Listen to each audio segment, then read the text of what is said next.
السلام علیکم ورحمۃ اللہ. اذان دیں.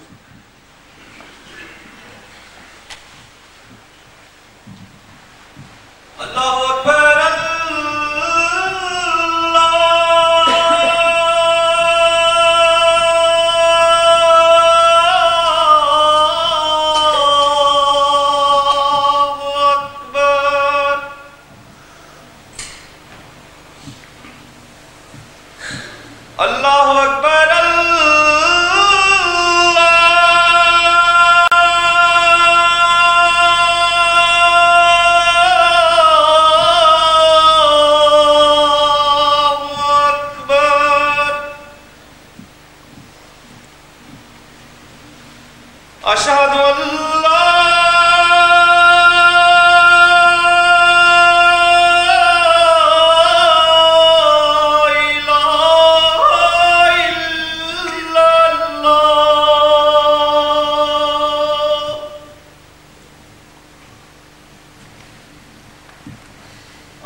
أشهد أن لا إله إلا الله وحده لا شريك له وأشهد أن محمدا عبده ورسوله أما بعد فأعوذ بالله من الشيطان الرجيم بسم الله الرحمن الرحيم الحمد لله رب العالمين الرحمن الرحيم يوم الدين إياك نعبد وإياك نستعين اهدنا الصراط المستقيم صراط الذين أنعمت عليهم غير المغضوب عليهم ولا الضالين.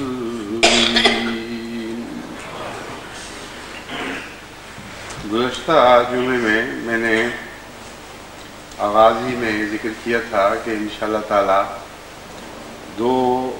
ایسے عظیم الشان نشانات کا ذکر کروں گا جن سے مومن کا ایمان تازہ ہوتا ہے. ایک نشان کا تعلق حضرت موسیٰ علیہ السلام کے زمانے سے ہے اور دوسرے نشان کا تعلق حضرت مسیح موعود علیہ السلام کے زمانے سے ہے اور ان دونوں کے درمیان آپس میں رابطہ بھی ہے. اور دونوں نشان ایسے ہیں جو در حقیقت ایک بہت ہی لمبے زمانے پر پھیلے ہوئے ہیں اور ایک کا آغاز اس وقت ہوا اور انجام اس زمانے میں، یعنی دوسرا کنارہ اس زمانے میں ظاہر ہوا. ایک بظاہر اس زمانے میں ظاہر ہوا ہے لیکن اس کا پہلا کنارہ الہامات سے پتہ چلتا ہے کہ حضرت موسیٰ کے زمانے میں ہی پیوستہ تھا. حضرت موسیٰ علیہ السلام کے زمانے والا جو نشان میں نے آپ کے سامنے پیش کیا تھا وہ حضرت موسیٰ علیہ السلام اور فرعون کا مقابلہ تھا، جس کے نتیجے میں خدا تعالیٰ نے فرعون کی ہلاکت کے سامان پیدا فرمائے اور حضرت موسیٰ علیہ السلام اور آپ کی قوم کی نجات کے سامان پیدا فرمائے. اس ضمن میں یہ بات قابل توجہ ہے کہ جہاں قرآن کریم یہ وعدہ ذکر کرتا ہے کہ خدا تعالیٰ نے فرعون سے وعدہ کیا کہ چونکہ تو اب توبہ کر رہا ہے اس لیے اگرچہ تیری روح کی نجات کا وقت نہیں لیکن میں تیرے جسم کو نجات دوں گا. اس کا برعکس بھی اسی الہام سے ثابت ہوتا ہے، اسی خدائی کلام سے ثابت ہوتا ہے. یعنی اگر وہ توبہ نہ کرتا تو اس کے جسم کا کوئی وجود، کوئی نشان باقی نہ رہتا اور وہ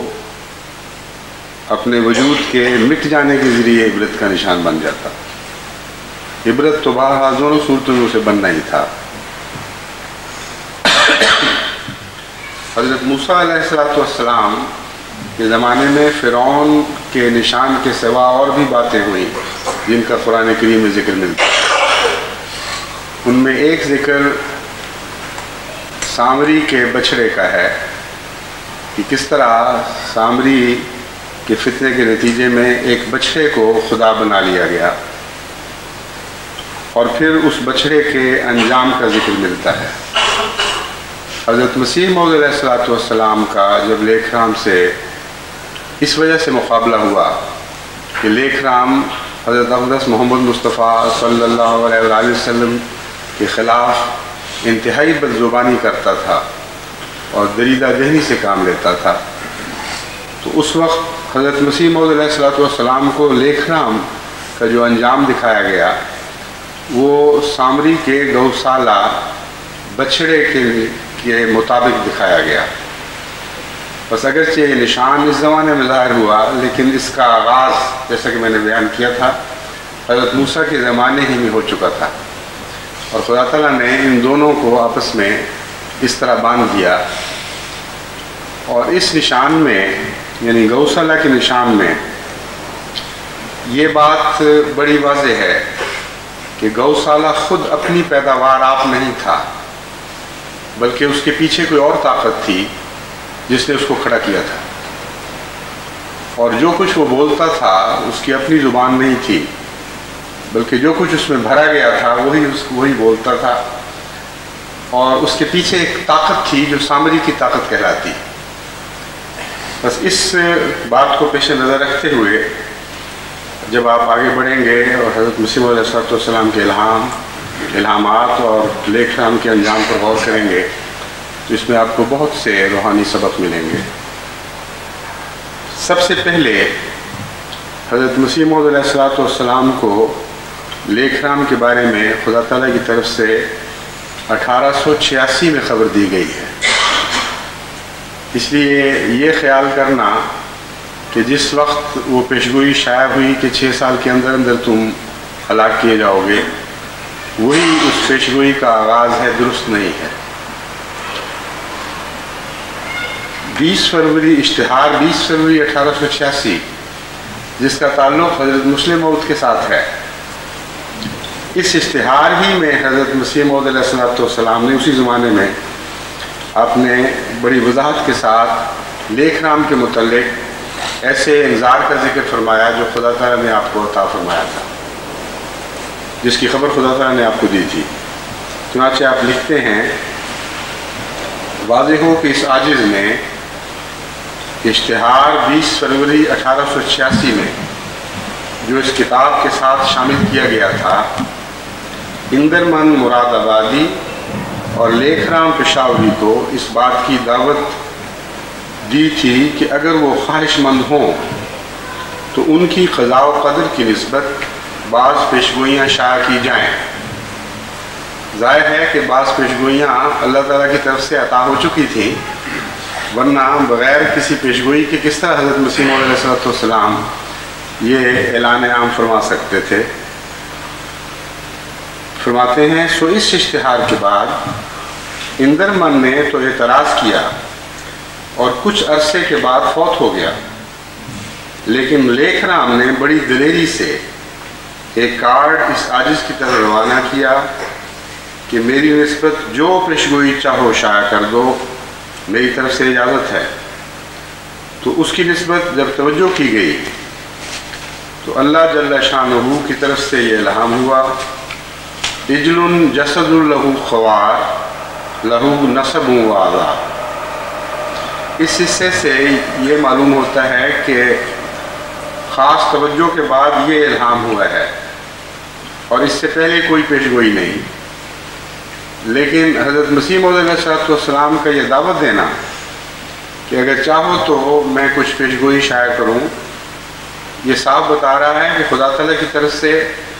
کوئی اشارے، کوئی الہام، کوئی القاء اس بات میں ہو چکے تھے کہ ان دونوں کے متعلق انذاری معاملات سے تمہیں آگاہ کیا جائے گا، اس لیے اشتہار کے ذریعے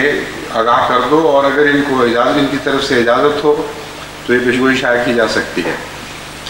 اس منشائے الہی کے سوا خدا تعالیٰ کے انبیاء از خود قدم نہیں اٹھایا کرتے۔ اس سے میں نے یہ نتیجہ نکالا ہے کہ کسی رنگ میں، خواہ کھلے طور پر یا اشارے کے رنگ میں، حضرت مسیح موعود علیہ السلام کو ان دونوں دشمنان اسلام اور دشمنان محمد مصطفیٰ صلی اللہ علیہ وسلم کے متعلق یہ اطلاع مل چکی تھی کہ خدا تعالیٰ ان کے بارے میں کوئی فیصلہ فرما چکا ہے۔ چنانچہ جب خصوصیت سے توجہ کی گئی تو الہام ہوا، اجل جسد لہو خوار لہو نصب و عذاب، یعنی یہ صرف ایک بے جان گوسالہ ہے جس کے اندر سے ایک مکروہ آواز نکل رہی ہے، اور اس کے لیے ان گستاخیوں اور بدزبانیوں کے عوض میں سزا اور رنج اور عذاب مقدر ہے جو ضرور اس کو مل کر رہے گا۔ اس کے بعد آج جو 20 فروری 1893 روز دوشنبہ ہے، اس عذاب کا وقت معلوم کرنے کے لیے توجہ کی گئی تو خداوند کریم نے مجھ پر ظاہر کیا کہ آج کی تاریخ سے جو 20 فروری 1893 ہے، 6 برس کے عرصہ تک یہ شخص اپنی بدزبانیوں کی سزا میں، یعنی ان بے ادبیوں کی سزا میں جو اس شخص نے رسول اکرم صلی اللہ علیہ وسلم کے حق میں کی ہیں، عذاب شدید میں مبتلا ہو جائے گا۔ بس چونکہ یہاں حضور اکرم حضرت مسیح موعود علیہ السلام نے آج کی تاریخ سے جو 20 فروری 1893 ہے آغاز فرمایا ہے، اس لیے عموماً یہی سمجھا جاتا ہے کہ گویا اسی تاریخ کو لیکھ رام کے متعلق انذاری الہام ہوا تھا، حالانکہ اس ساری عبارت میں بات کو کھول دی گئی ہے کہ انذاری الہام جو اجل جسد لہو خوار ہے وہ آج سے بہت پہلے ہو چکا تھا۔ آج جب وقت کے متعلق توجہ کی گئی کہ کب حالات ہوگا تو اس کے جواب میں یہ ہے، بس یہاں سے اس کا آغاز سمجھنا درست نہیں۔ بس اگر جیسا کہ واضح ہے اس کا آغاز اسی الہام سے لیا جائے جس کا ذکر میں نے کیا ہے، تو لیکھ رام کی ہلاکت 11 سال گزرنے کے بعد ہوئی ہے، اور حضرت مسیح بین ہی 11 سال پورے ہو چکتے ہیں، پھر کچھ عرصے کے بعد یعنی 1 ماہ کے کم و بیش عرصے میں لیکھ رام ہلاک ہوا ہے۔ بس حضرت مسیح موعود علیہ السلام کا دوسرا الہام بعد 11 انشاءاللہ ان پر اس حصے پر بھی چھپا ہوتا ہے، اور چونکہ یہ الہام اس واقعہ کے بعد کا ہے اس لیے معلوم ہوتا ہے کہ اس قسم کا ایک اور واقعہ بھی ہونے والا تھا۔ چنانچہ اس کا ثبوت کہ اس قسم کا ایک اور واقعہ ہونے والا تھا حضرت مسیح موعود علیہ السلام کی عبارت ہی سے ملتا ہے۔ آپ فرماتے ہیں آج جو 2 اپریل 1893 مطابق 14 ماہ رمضان 1301 ہے، صبح کے وقت تھوڑی سی غنودگی کی حالت میں نے دیکھا کہ میں ایک وسیع مکان میں بیٹھا ہوا ہوں اور چند دوست بھی میرے پاس موجود ہیں۔ اتنے میں ایک شخص قوی ہیکل مہیب شکل گویا اس کے چہرے پر سے خون ٹپکتا تھا میرے سامنے آ کر کھڑا ہو گیا۔ میں نے نظر اٹھا کر دیکھا تو مجھے معلوم ہوا کہ وہ ایک نئی خلقت اور شمائل کا شخص ہے، وہ انسان نہیں ملائک شداد اور غلاظ میں سے ہے، اور اس کی ہیبت دلوں پر طاری تھی، اور میں اس کو دیکھتا ہی تھا کہ اس نے مجھ سے پوچھا کہ لیکھ رام کہاں ہے، اور ایک اور شخص کا نام لیا کہ وہ کہاں ہے۔ صرف لیکھ رام کے لیے وہ مقدر نہیں اور معمور نہیں تھا، ایک اور شخص کے لیے بھی وہ معمور تھا۔ تب میں نے اس وقت سمجھا کہ یہ شخص لیکھ رام اور اس دوسرے شخص کی سزا دہی کے لیے معمور کیا گیا ہے، مگر مجھے معلوم نہیں ہو رہا کہ وہ دوسرا شخص کون ہے۔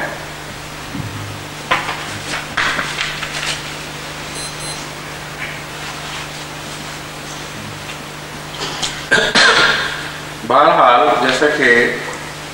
تمام احباب کو خوب اچھی طرح علم ہے کہ لیکھ رام کی ہلاکت جیسا کہ حضرت مسیح موعود علیہ السلام کی پیشگوئیوں سے ظاہر تھا، عین اسی طریق پر ہوئی جس طریق پر آپ کو خدا تعالیٰ نے کشفاً اور الہاماً خبریں دے رکھی تھیں۔ لیکھ رام کی ہلاکت اور فرعون کی ہلاکت میں دونوں میں بعض چیزیں مشترک ہیں۔ دونوں ایک لمبے عرصے تک دکھ دیتے رہے، لیکن ان کا اپنا انجام بہت تھوڑے سے عرصے میں ختم ہو گیا، یعنی دنیا میں ان کو لمبا دکھ دیکھنا نصیب نہیں ہوا۔ اس کے نتیجے میں بعض دفعہ لوگ یہ سوال کرتے ہیں کہ اتنا لمبا عرصہ انہوں نے دکھ دیا، اتنی تکلیفیں پہنچائیں اور آنن فانن اس دنیا سے رخصت ہو گئے، تو اس میں مزہ کیا آیا؟ کچھ دیر یہ تڑپتے، کچھ دیر بے چین بے قرار رہتے، دنیا میں ذلت اور رسوائیاں دیکھتے تو ہم سمجھتے کہ واقعی انتقام ہے۔ ایسے لوگ یہ اپنے آپ کو یا تو خدا سمجھتے ہیں کہ ہم تقدیر بناتے تو بہتر بناتے، یا وہ ان کو یہ اس بات پر ایمان ہی نہیں کہ دنیا ایک دنیا نہیں بلکہ 2 دنیایں ہیں۔ یا دنیا تو لفظ اسی دنیا پر اطلاق پائے گا، یوں کہنا چاہیے کہ ایک عالم نہیں 2 عالم ہیں، ایک اس دنیا کا عالم اور ایک آخرت کا عالم۔ اور خدا تعالیٰ کا جہاں تک تعلق ہے اس کے لیے تو ان 2 عالموں کے درمیان کوئی بھی فرق نہیں۔ جیسے ایک لکیر پھلانگ کر کوئی شخص دوسری طرف چلا جائے، اور ایک ہستی جو دونوں طرف دیکھ رہی ہو اور دونوں جگہوں پر پورا اختیار اور قدرت رکھتی ہو، اس کے جہاں تک اس کی نظر کا تعلق ہے، اس کے نظر میں کوئی بھی فرق نہیں پڑا، کوئی بھی واقعہ نہیں ہوا، لکیر کہ اس طرف ہو کوئی یا اس طرف ہو، جس کے قبضہ قدرت میں دونوں جگہیں یا دونوں میدان ہوں، اس کی نظر میں تو کوئی فرق نہیں پڑتا، لیکن ایک طرف کے لوگوں کے لیے فرق پڑ جاتا ہے۔ اس لیے خدا تعالیٰ کے نزدیک یہ ضروری نہیں ہے کہ اسی دنیا میں عذاب دیا جائے، بلکہ جہاں تک میں نے غور کیا ہے، بسا اوقات بعض نیکوں کو لمبا عرصہ اس دنیا میں دکھ اٹھانا پڑتا ہے، جس کی وجہ یہ ہے کہ قرآن کریم کی ایک آیت سے پتہ چلتا ہے کہ ہر شخص کے لیے جہنم کا نمونہ دیکھنا ضروری ہے۔ وہ جو خدا کے منکر یا گناہوں میں بہت بڑھ جاتے ہیں، ان کے لیے دوسری دنیا کی جہنم دیکھنی ضروری ہوا کرتی ہے، اور جو خدا کے پاک بندے ہیں ان کو خدا جہنم کے میں تو نہیں ڈالتا، بلکہ قرآن کریم فرماتا ہے کہ اس کی حسیس بھی نہیں سن سکیں گے، یعنی آخرت میں اس کی دور کی آواز جو ہلکی سی ہے وہ بھی وہ نہیں سن پائیں گے۔ تو ان دونوں آیتوں کا انطباق کیا جائے تو یہ معلوم ہوتا ہے کہ جہنم دوسرے معنوں میں لفظی طور پر اطلاق نہیں پاتی، بلکہ معنوی طور پر تکلیف کے معنوں میں اطلاق پاتی، اور خدا کے نیک بندوں کو بعض دفعہ یہاں لمبی تکلیفیں ملتی ہیں، اور لوگ سمجھتے ہیں بعض بے وقوف اور نادان کہ اتنے نیک ہو کر اتنی تکلیفیں اٹھائیں اور پھر لمبا سکھ دیکھے بغیر دنیا سے رخصت ہو گئے، تو یہ کیا تقدیر ہے خدا کی؟ وہ یہ اس خدا کی تقدیر ہے جو دونوں عالم کا مالک ہے، جو یہاں کا بھی مالک ہے اور وہاں کا بھی مالک ہے۔ اس لیے اس جگہ سے گزر کر دوسری جگہ چلے جانا خدا تعالیٰ کے نزدیک کوئی ایسا واقعہ نہیں جس میں کوئی تبدیلی ہو گئی ہو، نہیں ایسی تبدیلی جس سے اس کے قبضہ قدرت پر فرق پڑتا ہو۔ اور اس لحاظ سے خدا تعالیٰ بعض اوقات اپنے بندوں کو اس دنیا میں تکلیف یا معمولی تکلیف کہنا چاہیے پہنچنے دیتا ہے، تاکہ ان کے گناہوں کا کفارہ ہو جائے، اور آخرت میں پھر ان سے کوئی بات پوچھ نہ ہو۔ یہ مضمون میں اپنی طرف سے بیان نہیں کر رہا، حضرت اقدس محمد مصطفیٰ صلی اللہ علیہ وآلہ وسلم نے ہمیں سمجھایا ہے۔ آپ نے فرمایا کہ اس دنیا میں مومن کو ایک کانٹا بھی چبھ جائے تو اس کے لیے بھی جزا مقدر ہے، اور یہاں کی تکلیفیں مومن کے لیے اس کے خطاؤں کے جھڑنے کا موجب بن جاتی ہے، یعنی جہاں تک گناہ اور سزا کا معاملہ ہے، مومن کی تکلیفیں اس کے گناہ جھاڑنے اور سزائیں دور کرنے کے موجب بن جاتی ہیں۔ اس وسیع مضمون کو پیش نظر رکھتے ہوئے یہ توقع رکھنی کہ خدا تعالیٰ ہر نبی کے ہر دشمن کو دنیا میں لمبا عذاب دے کر گویا اس کے نتیجے میں ثابت کرے گا کہ یہ ہمارے ہاتھ سے نکل نہیں سکے، بالکل غیر معقول بات ہے، اور تاریخی طور پر قطعاً غلط ثابت ہوتی ہے۔ ابو جہل نے حضرت اقدس محمد مصطفیٰ صلی اللہ علیہ وآلہ وسلم کو کتنے دکھ دیے، اور آنن فانن چند ثانیے میں ہی وہ اس دنیا سے رخصت ہوا۔ اسی طرح اور بہت سے ایسے تاریخی واقعات آپ کو ملیں گے جہاں انبیاء کو دکھ دینے والوں نے ایک لمبا زمانہ دکھ دینے کا پایا، لیکن اس دنیا سے وہ بغیر کوئی خاص دکھ دیکھتے ہوئے رخصت ہو گئے۔ بس اس لیے اس وقت کے نادان بھی، میں سمجھتا ہوں فرعون کے زمانے کے نادان بھی شاید یہ سوچتے ہوں کہ یہ کیا ہوا، اتنا لمبا عرصہ تکلیفیں دی گئی، بلکہ کئی نسلوں سے حضرت موسیٰ کی قوم کو تکلیفیں دی جا رہی تھیں، اور چند لمحے کے غرقابی کے سوائے اس کو اور کوئی دکھ نہیں پہنچا۔ تو یہ ناسمجھی کی باتیں ہیں، خدا کی تقدیر کے معاملوں کو کہ فہم سے عاری لوگ ایسی باتیں کر سکتے ہیں۔ دوسرا پہلو دونوں کے درمیان یہ ہے کہ مشترک کہ فرعون کو بھی اپنی موت کے بعد بڑی شان و شوکت نصیب ہوئی، اور آج تک اس کی شان و شوکت کے آثار دنیا میں باقی ہیں، اور لیکھ رام کو بھی اپنی ہلاکت کے بعد بہت شان و شوکت نصیب ہوئی، لیکن جو بنیادی فرق ایک اور ہے وہ یہ ہے کہ فرعون کی لاش محفوظ رکھی گئی کیونکہ اس کو توبہ کا وقت ملا، اور یعنی ایک رنگ میں توبہ کی توفیق ملی، لیکن لیکھ رام کی لاش محفوظ نہیں رکھی گئی، اسی لیے اس سے فرعون کے مشابہ قرار دینے کی بجائے گوسالہ سامری کے گوسالہ کے مشابہ قرار دیا گیا، کیونکہ سامری کے بچڑے کے ساتھ جو سلوک ہوا وہ یہ تھا کہ حضرت موسیٰ علیہ السلام کے ہاتھوں خدا تعالیٰ نے اس کا ریزہ کروایا اور آگ میں جلا دیا گیا۔ بس یہ انجام کیونکہ موسیٰ کے فرعون کے انجام سے مختلف تھا، اس لیے سامری کے بچڑے کے لفظ کی تشبیہ سامنے رکھ کر حضرت مسیح موعود علیہ السلام کو لیکھ رام کے انجام سے آگاہ فرما دیا گیا۔ اور جیسا کہ آپ جانتے ہیں ہندو ویسے ہی اپنی لاشیں جلاتے ہیں، اور چونکہ وہ تلوار سے کاٹا گیا اس لیے اس کے بعد وہ جب جلا دیا گیا تو اس کی خاک ریزہ ہو گئی، اس کی راکھ ریزہ ہو کر دریا میں بہا دی گئی، اور بین ہی یہی سلوک سامری کے بچڑے سے ہوا تھا۔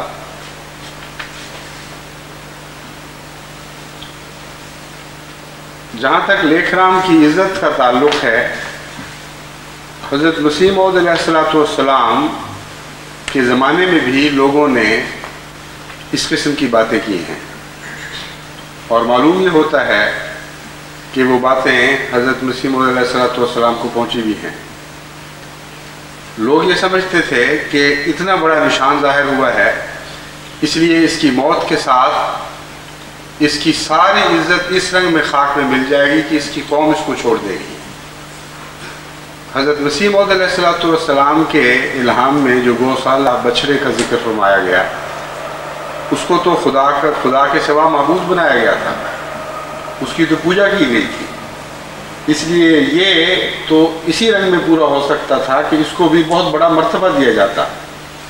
اور بہت بڑا مقام دیا جاتا، نہ کہ اس کو ذلیل اور رسوا کر کے پھینک دیا جاتا۔ چنانچہ حضرت موسیٰ کی قوم میں اس واقعہ کے بعد بھی سامری کے شرک کے لگائے ہوئے پودے نے مختلف وقتوں میں اپنی شاخیں پھیلائی ہیں، اور لمبے عرصے تک سامریت کا اثر حضرت موسیٰ کی قوم میں جاری باقی رہا، اور حضرت موسیٰ کے لیے دکھ اور تکلیف کا موجب بنتا رہا۔ بس اس پہلو سے جب ہم لیکھ رام کے انجام کو دیکھتے ہیں تو اس کے متعلق جو بھی الفاظ اختیار کیے گئے ہیں، جو بھی الفاظ بیان فرمائے گئے ہیں، بین ہی صورتحال پر صادق آتے ہیں۔ حضرت مسیح موعود علیہ السلام اس بات کا ذکر کرتے ہوئے فرماتے ہیں، یہ کام خدا تعالیٰ نے کیا ہے اور ہندوؤں کے دلوں میں اس کی عظمت ڈال دی، تا ایک نامی آدمی کی نسبت پیشگوئی متصور ہو کر اس کا اثر بڑھ جائے اور روزگار سے مٹ نہ سکے۔ اب جب تک عزت کے ساتھ لیکھ رام کو یاد کیا جائے گا، تب تک یہ پیشگوئی بھی ہندوؤں کو یاد رہے گی۔ غرض لیکھ رام کو عزت کے ساتھ یاد کرنا پیشگوئی کی قدر و منزلت کو بڑھاتا ہے۔ اگر پیشگوئی کسی چوڑے چمار اور نہایت ذلیل انسان کی نسبت ہوتی تو کیا قدر ہوتی؟ میں پہلے اس خیال سے غمگین تھا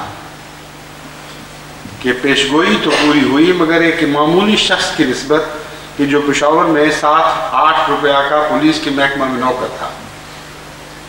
اب دیکھیں عارف باللہ اور عام انسان کی سوچ میں کتنا زمین و آسمان کا فرق ہے۔ فرماتے ہیں میں اس بات پہ غمگین تھا کہ آدمی ویسے معمولی ہے، لیکن جب میں نے سنا کہ مرنے کے بعد اس کی بہت عزت کی گئی تو میرا غم خوشی کے ساتھ بدل گیا، اور میں نے سمجھا کہ اب لوگ خیال کریں گے کہ ایسے معمولی آدمی پر میری دعاؤں کا حملہ نہیں ہوا، بلکہ اس پر ہوا جس پر تمام قوم مل کر روئی، جس کے مرنے پر بڑا ماتم ہوا، جس کے مرثیے بنائے گئے، جس کی یادگار کے لیے بہت سا روپیہ اکٹھا کیا گیا۔ تو یہ خدا کا احسان ہے کہ اس طرح پر اس نے پیشگوئی کو عظمت دے دی. والحمدللہ علی ذالک.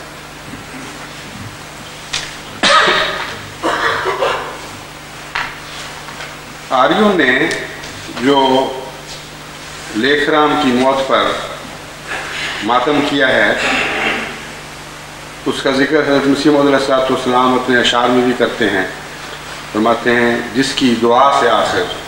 لیکھو گرا تھا کٹ کر یا لیکھو مرا تھا کٹ کر، ماتم پڑا تھا گھر گھر، وہ میرزا یہی ہے. لیکھ رام کو شہید کا خطاب دیا گیا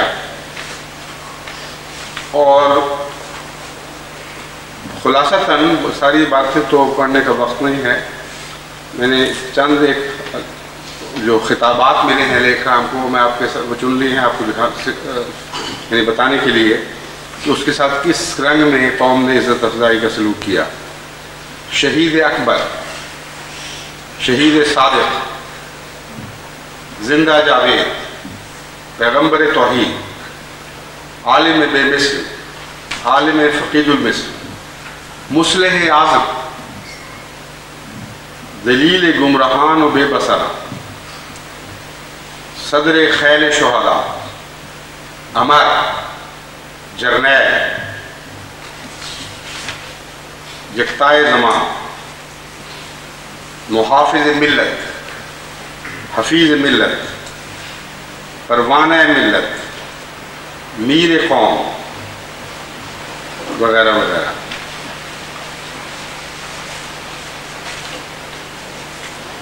پھر عاریہ مسافر لاہور کا شہید نمبر لکھتا ہے: عاریہ بھائیو آؤ ہم اپنے شہیدوں کی یاد کو تازہ رکھیں، ان کی یہ جاری کردہ کام کو پایہ تکمیل تک پہنچائیں، ان کے مشن کو پورا کر کے ان کی وصیت پر دل و جان سے عمل کریں. مشن کو پورا کرنا بھی یعنی لیکھ رام کے مشن کو پورا کرنا بھی قوم نے بعد میں یعنی ان کے ساتھ تعلق رکھنے والی قوم نے اپنا فریضہ بنا لیا تھا اور اپنے شعار میں اس بات کو داخل کر لیا تھا. پھر لکھتے ہیں: ہم پر یہ فرض عائد ہوتا ہے کہ اپنے محسن سے عقیدت کا ثبوت دیں، زبان سے نہیں بلکہ عمل سے ان کے مشن کو پایہ تکمیل تک پہنچائیں. پھر یہ بھی فیصلہ ہوا کہ ان کی یاد میں ایک میموریل قائم کیا جائے. پنڈت جی کی یادگار میں ایک میموریل بھی کھولا گیا اور اس میں 30,000 کے لگ بھگ روپیہ بھی فراہم ہوا تھا، مگر افسوس ہے کہ اس فنڈ سے اس قدر استفادہ نہیں اٹھایا گیا جیسے کہ پنڈت جی کی آشا تھی. میرا مطلب یہ ہے کہ پنڈت جی کی یادگار میں ایک جدا محکمہ ہونا چاہیے تھا جس کا کام تمام مذاہب کے حملہ جات، ان کی کتابوں اور اعتراضوں کے جواب دیے جاتے. یہ ایک محکمہ ویدک علم و ادب پر مختلف قسم کی کتب تحریر کرنے اور ان کے ترجمے شائع کرنے کا کام کرتا. عاریہ مسافر، مارچ 1932. بہرحال لیکھ رام کی بہت عزت افزائی کی گئی، بہت کچھ اس کا ماتم کیا گیا اور بعض لوگوں نے ظلم کی راہ سے حضرت مسیح موعود علیہ السلام کے متعلق یہ لکھا، اگرچہ رپورٹ میں ایسا کوئی واقعہ درج نہیں کیا گیا، مگر یہ لکھا کہ مرزا صاحب یہ کہا کرتے تھے کھلم کھلا یہ شخص ہلاک ہوگا اور قتل کیا جائے گا، اس لیے لازماً اس میں ان کا ہاتھ ہے. لیکن جہاں تک حضرت مسیح موعود علیہ السلام کے قلبی جذبات کا تعلق ہے، جماعت احمدیہ کو یہ پیش نظر رکھنا چاہیے ایک صاف دل پاک دل انسان کے لیے ایسے موقعوں پر کس قسم کا رد عمل ظاہر کرنا چاہیے. اس کا نمونہ حضرت مسیح موعود علیہ السلام کی قلبی کیفیات میں ہمیں ملتا ہے. آپ فرماتے ہیں: اگرچہ انسانی ہمدردی کی روح سے ہمیں افسوس ہے کہ اس کی موت ایک سخت مصیبت اور آفت اور ناگہانی حادثے کے طور پر عین جوانی کے عالم میں ہوئی، لیکن دوسرے پہلو کی روح سے ہم خدا تعالیٰ کا شکر کرتے ہیں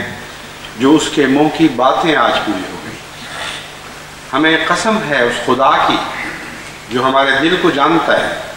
کہ اگر وہ یا کوئی اور کسی خطرہ موت میں مبتلا ہوتا اور ہماری ہمدردی سے وہ بچ سکتا تو ہم کبھی فرق نہ کرتے۔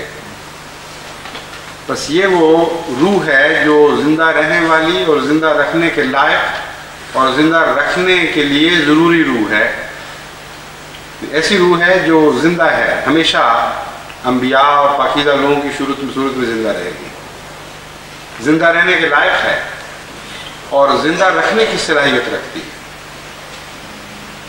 مردوں کو زندہ کرنے والی روح ہے، صرف دوسروں کو نہیں، اپنی روح کو زندہ کرنے کے لیے یہ روح ضروری ہے، یعنی یہ رجحان ضروری ہے دل کا۔ اس لیے جماعت احمدیہ کو ان حالات میں اپنا تجزیہ کرتے رہنا چاہیے۔ اگر خوشی تعلی کا رنگ رکھتی ہو، اگر خوشی کسی کے غم کے نتیجے میں ہے تو یہ ظلم کی بات ہے، اس کا سچے اور پاک لوگوں کے دلوں سے کوئی تعلق نہیں ہے۔ ایسی خوشی نقصان کا موجب بن سکتی ہے، آپ کو زندہ کرنے کی بجائے آپ کو ہلاک کرنے کا موجب بن سکتی ہے۔ اصل خوشی وہی ہے کہ نظر خالصتاً مرضی مولا پہ رہے، اور چونکہ اللہ کی بات پوری ہوئی اور خدا کے نوشتوں نے جو پہلے پیشگوئیوں کا رنگ رکھتے تھے اب عملاً دنیا میں ظاہر ہو کر ایک حقیقت کا روپ دھار لیا، اس بات کی اگر خوشی ہے تو یہ خوشی انبیاء اور پاک لوگوں کی خوشی کے عین مطابق ہے۔ بس ہرگز تعلی کو اور جھوٹی اور کھوکھلی خوشی کو اپنے دلوں میں جگہ نہیں دینی چاہیے۔ حضرت مسیح موعود علیہ السلام مزید فرماتے ہیں یہ بالکل غلط بات ہے کہ لیکھ رام سے مجھ کو کوئی ذاتی عداوت ہے، مجھ کو ذاتی طور پر کسی سے بھی عداوت نہیں، بلکہ اس شخص نے سچائی سے دشمنی کی اور ایک ایسے کامل اور مقدس کو جو تمام سچائیوں کو چشمہ تھا توہین سے یاد کیا۔ اس لیے خدا تعالیٰ نے چاہا کہ اپنے ایک پیارے کی دنیا میں عزت ظاہر کرے، اور یہ حضرت مسیح موعود علیہ السلام کا آن حضرت صلی اللہ علیہ وآلہ سے عشق تھا جس نے آپ کو شدید غم میں مبتلا رکھا۔ جب بھی حضرت اقدس محمد مصطفیٰ صلی اللہ علیہ وسلم کی گستاخی ہوتی تھی تو آپ کا دل کٹتا تھا، اور اسی اندرونی دل کے ٹکڑے ٹکڑے ہونے کا مظہر وہ عذاب بنا ہے جس نے اس دشمن کے ٹکڑے کیے جو حضرت مسیح موعود علیہ السلام کے دل کے ٹکڑے کرتا تھا اور آپ کے محبوب کے خلاف گستاخی کی زبان کھولا کرتا تھا۔ ان دونوں باتوں کا گہرا تعلق ہے، ورنہ خدا کے انبیاء اور خدا کے پیاروں کو اور بھی لوگ گالیاں دیا کرتے ہیں اور ان کے ساتھ دنیا میں ویسا سلوک نہیں ہوتا۔ ہاں حضرت صلی اللہ علیہ وآلہ وسلم کو گالیاں دینے والوں میں سے صرف یہ ایک فرعون نہیں، یہ لیکھ رام ہی نہیں تھا، بلکہ مغربی دنیا میں بھی کثرت سے آپ کو گالیاں دینے والے پیدا ہوئے جنہوں نے بہت گستاخی کے رنگ میں بڑھ بڑھ کر باتیں کی ہیں، لیکن ان میں سے ہر ایک کے ساتھ دنیا میں یہ سلوک نہیں ہوا۔ لیکن حضرت مسیح موعود علیہ السلام کے زمانے میں ایک لیکھ رام تھا جو ایسے عاشق محمد مصطفیٰ کے زمانے میں پیدا ہوا جس کا دل اس غم کو برداشت نہیں کر سکتا تھا، اور ایک ڈوئی تھا اس کے ساتھ بھی ایسا ہی معاملہ کیا گیا، حالانکہ عیسائی دنیا میں اس سے پہلے ہزاروں ایسے بد زبان اور بدتمیز لوگ تھے جنہوں نے حضرت اقدس محمد مصطفیٰ صلی اللہ علیہ وآلہ وسلم کے خلاف دشنام ترازی سے کام لیا ہے، گالیاں دی ہیں۔ بس ان دونوں باتوں کا گہرا تعلق ہے۔ یہ ایک دکھے ہوئے دل کی آواز ہے جو بعض دفعہ خدا کی تقدیر کو حرکت میں لاتی ہے، اور وہ تقدیر پھر عذاب کی صورت میں دشمنوں پر پڑتی ہے۔ بس اس روح کو اگر آپ قائم رکھیں تو ہمیشہ کسی کی نفرت نہیں بلکہ کسی کی محبت موضع دکھایا کرے، اور خدا کے مقدس بندوں کی محبت ہی دراصل حقیقی موضع ہے۔ اس میں کسی انسان کی بڑائی کا کسی دعا کرنے والے کی بڑائی کا اتنا تعلق نہیں جتنا اس محبت کا تعلق ہے جو اس کو کسی مقدس سے ہے۔ حضرت مسیح موعود علیہ السلام کے ہاتھ پر یہ معجزہ جو دکھایا گیا ہے یہ اس عشق کے نتیجے میں ہے جو آپ کو حضرت محمد مصطفیٰ صلی اللہ علیہ وسلم. بس آج بھی جب لوگ کہتے ہیں کہ فلاں جب گالیاں دیتا ہے ہمارا دل کٹتا ہے،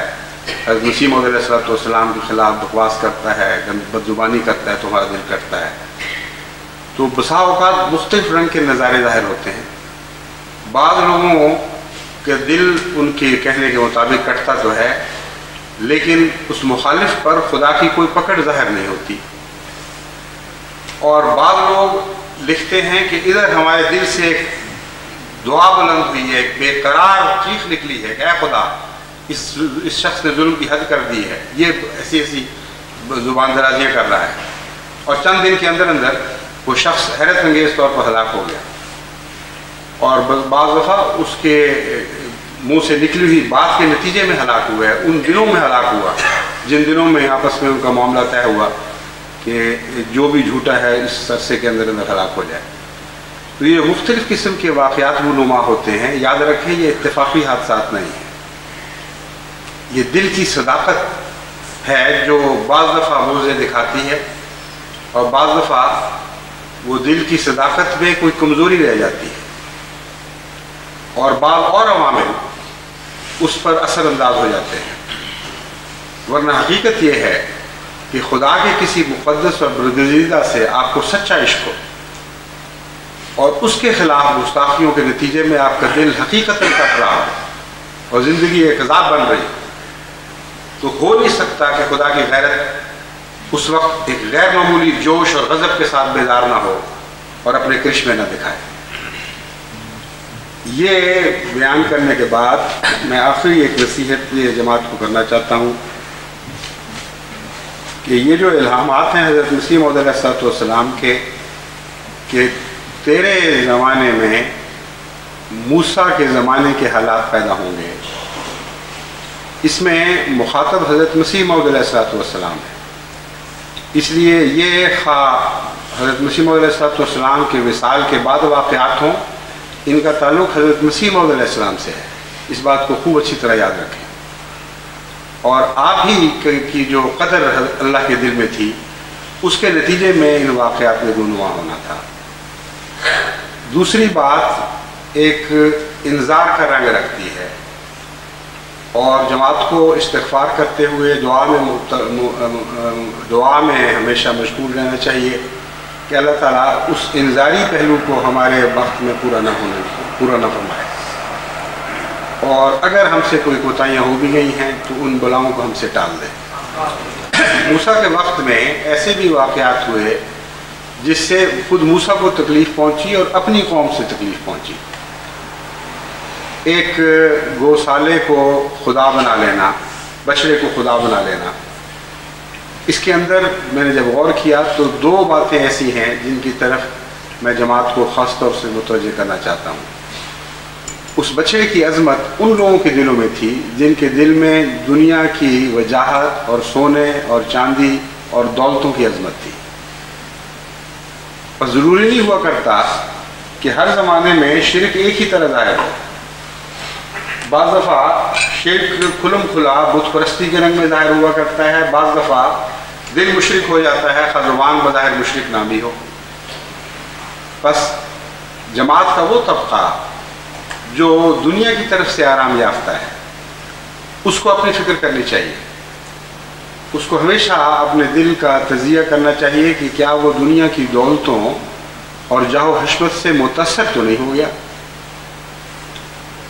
وہی سونا قوم میں پہلے بھی موجود تھا، اور اس سونے کے نتیجے میں خدا تعالیٰ نے کسی ناراضگی کا اظہار نہیں فرمایا، لیکن جب وہ بت بن کر ظاہر ہوا ہے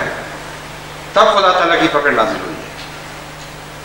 بس سونے سے تعلق یا دنیا کی دولتوں سے تعلق سے خدا منع نہیں کرتا، مگر اس کو بت بنانے سے خدا منع کرتا ہے. تو جماعت کو یہ ہمیشہ پیش نظر رکھنا چاہیے کہ دنیا کی دولتیں اور دنیا کی وجاہتیں ان کے لیے بت نہ بن جائیں. اور خاص طور پر اس دور میں جب کہ حضرت مسیح موعود علیہ السلام کے زمانے سے ہم تقریباً 100 سال آگے آج دور ہو چکے ہیں. خدا کرے کہ یہ دوری سالوں کی ہو لیکن روحانی رنگ میں نہ ہو. ان دعاؤں کی بڑی ضرورت ہے، اور روحانی طور پر چونکہ یہ زمانہ مسیح موعود علیہ السلام ہی کا زمانہ ہے، اس لیے زمانے کے لحاظ سے ہماری دوری نہ ہو، یعنی مانوی رنگ میں دوری نہ ہو، اگرچہ ظاہری طور پر عددی لحاظ سے سالوں کی دوری بنتی ہے۔ اس لیے اس طبقے کو خصوصیت سے اپنی طرف توجہ کرنی چاہیے، اور ان کے دل کی آوازیں خواہ باہر سنائی دی جائیں یا نہ دی جائیں، خود ان لوگوں نے خود سنی ہے، اور ان کے لیے بڑا آسان ہے اپنے حالات کا، اپنے جذبات کا تجزیہ کرنا۔ اگر یہ متاثر ہوتے ہیں کسی گوسالہ کی موت سے اور اس کی دنیا کی وجاہت سے، تو ان کے دل میں وہ شرک پیدا ہو چکا ہے جس کا ذکر قرآن کریم میں ملتا ہے اور حضرت مسیح موعود علیہ السلام کے الہام میں تمثیلاً بیان کیا گیا ہے۔ اور اگر یہ دنیا کی وجاہتوں سے متاثر ہو جاتے ہیں اور اسی قسم کے خیالات دل میں لانے لگتے ہیں کہ اللہ تعالیٰ نے تو بڑی شوقت دی ہے، اللہ تعالیٰ نے تو بڑی عظمت دی ہے، تو اسی حد تک وہ سمجھیں کہ ان کا اپنا مقام خدا کی نظر میں گرتا چلا جاتا ہے۔ عظمت وہی ہے جو خدا دیتا ہے، جو اس کے پیار کے نتیجے میں ملتی ہے، وہ عظمت نہیں ہوا کرتی جو خدا تعالیٰ کی طرف سے وعید کے نتیجے میں ملتی ہے۔ بس ان دو عظمتوں میں زمین اور آسمان کا فرق ہے۔ ایک عظمت وہ ہے جو خدا کا وعید ظاہر ہوتا ہے اور کھل کر ظاہر ہوتا ہے، جیسے فرعون کے حق میں ظاہر ہوا، جیسے لیکرام کے حق میں ظاہر ہوا۔ اس کے بعد جو دنیا کی عظمتیں ہیں وہ تو تاریخ بتاتی ہے کہ ایسے لوگوں کو ملا ہی کرتی ہے۔ اس کے نتیجے میں دل برداشتہ ہونا یا یہ خیال کر لینا کہ ضرور اس میں کوئی اچھی بات تھی، اس لیے اللہ تعالیٰ نے اس کو عظمت دی۔ اس میں اچھی بات تھی یا نہیں تھی، آپ کے دل میں ضرور کوئی بری بات ہے جو اس قسم کے خیال آپ کے دل میں پیدا ہوتے ہیں، کیونکہ خدا تعالیٰ کی طرف سے جس شخص کے حق میں وعید ہو، اس کے متعلق یہ تو ہم کہہ سکتے ہیں کہ اب اس کا معاملہ خدا سے جا پڑا ہے، اور ہمیں مزید تفصیل سے اس کے خلاف بات کرنے کی کوئی ضرورت نہیں، کیونکہ یہ بھی انسانی اخلاق پر برا اثر ڈالنے والی بات ہے کہ مرے ہوئوں کے خلاف انسان بے وجہ لمبی ایسی باتیں کرے جو ان کی برائیوں کو اچھال کر دنیا کے سامنے پیش کرنے والی ہو۔ حضرت مسیح موعود علیہ السلام کو ایک اسی مضمون کا اعلان ہوا کہ اب اس کا لیکھا خدا سے جا پڑا ہے۔ غالباً پنجابی کا اعلان ہے کہ اب تیرے دشمن کا لیکھا خدا سے جا پڑا ہے، جس کا مطلب یہی ہے کہ جب خدا نے اپنی تقدیر کو ظاہر فرما دیا ہے تو بے وجہ ان بحثوں میں نہیں الجھنا چاہیے۔ یہ بھی ایک ایسی وقت کی ضرورت ہے جسے آپ کو پیش نظر رکھنا چاہیے، کیونکہ مجھے بعض خطوں سے پتہ چل رہا ہے کہ بعض احمدی بے وجہ دوسروں سے الجھتے ہیں اور ایسی باتیں کرتے ہیں جو دل آزاری کا موجب بنتی۔ خدا تعالیٰ کی قدرت کے اظہار کے نتیجے میں حمد اور شکر کا مقام تو ہے، لیکن اس رنگ میں باتیں کرنا مناسب نہیں جس سے کسی کی دل آزاری ہو۔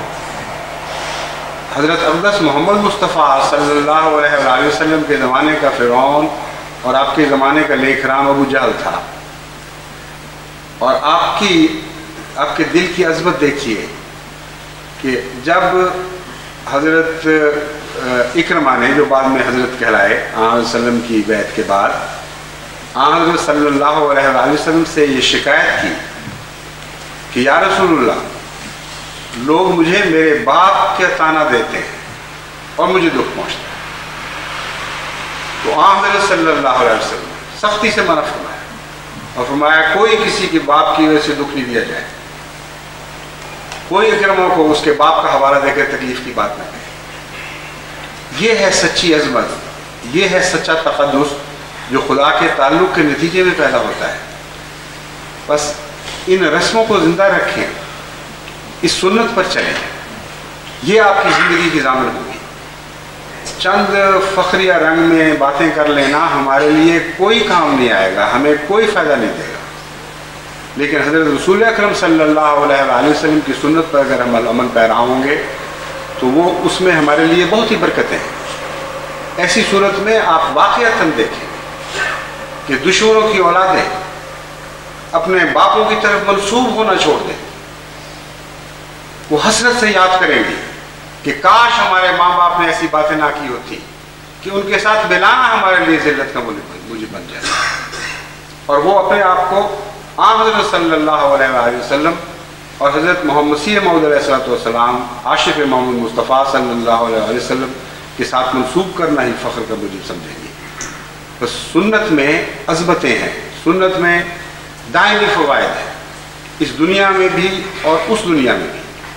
اس لیے ایسے نازک وقتوں میں جس سے جماعت آج کل گزر رہی ہے، اپنے قدم پھونک پھونک کر رکھیں، وہ باتیں کریں جو خدا کے نزدیک پسندیدہ ہوں، اور خدا کے نزدیک وہی پسندیدہ باتیں ہیں جو حضرت محمد مصطفیٰ صلی اللہ علیہ وآلہ وسلم فرمایا کرتے تھے.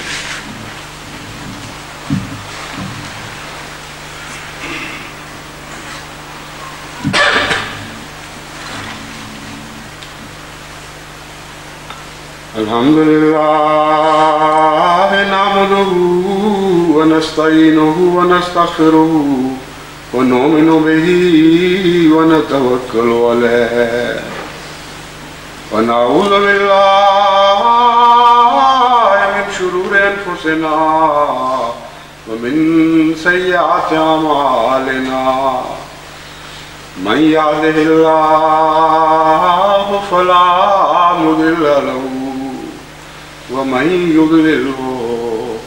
فلا هادي له ونشهد أن لا إله إلا الله وحده لا شريك له ونشهد أن محمدا عبده ورسوله. عباد الله رحمكم الله